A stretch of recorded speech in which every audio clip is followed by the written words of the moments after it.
talk a little bit about how to win. When it comes to where to play, we say you can be pretty categorical. You can think about geographies and customers and channels and product segments.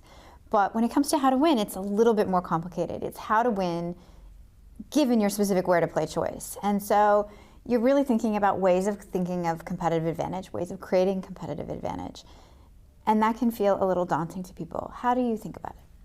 Well, I think that the most important thing to have in mind as you're considering how to win is that there are really two fundamental ways to win, and they're very different. One is low cost, and the other is differentiation. So let's start with low cost, because in my experience, people get a little confused there. They can often equate low cost with having low prices. You think that's not the case? Yeah, that would be a sort of an incomplete understanding of it. Often cost leaders do use price as a tool, but the key is lower costs. So what a cost leader does, like a Southwest Airlines, they configure all their activities. They fly point to point rather than hub and spoke. They have the same kind of aircraft, one kind of aircraft to simplify things. They don't use travel agents. They configure all of their activities to produce a distinctly lower cost position than their competitors. Now, that'll enable them to charge something similar to the competitors and make lots more money. Or they can use some of that advantage to take prices down and still make as much or more money as their competitors and be more able to increase market share, take market share, which of course is what Southwest has done, grown from tiny to large by always being able to use their cost advantage to undercut in price the competitors. The other generic way of thinking about competitive advantage is differentiation. And again, the language can be a little confusing for people because it sounds like all that means is being unique in some way. Yeah.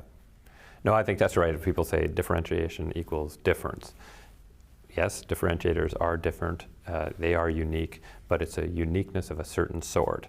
And what a differentiator does is focus on serving some need or set of needs that customers feel or have or express in such a way that those customers say, I'd be delighted to pay more for this than the competitive offerings that just aren't really the same. They'll make distinctions to say, no, they may be in the same category, but this is special.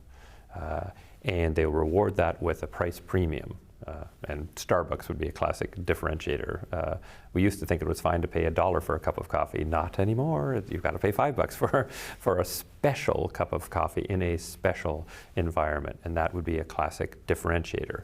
Similar cost structure to the competitors, more value and higher prices. That results in higher profits.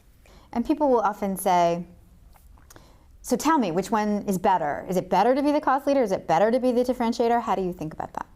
I think that's not a useful question. Really, both are fabulous strategies. One isn't better than the other in all circumstances or for all companies. It's very contextual. For some companies in a certain position, they're better off trying to be a cost leader. For other companies in other positions, a differentiator. I don't favor one over the other. I don't think one is more sustainable than the other. It's simply a choice.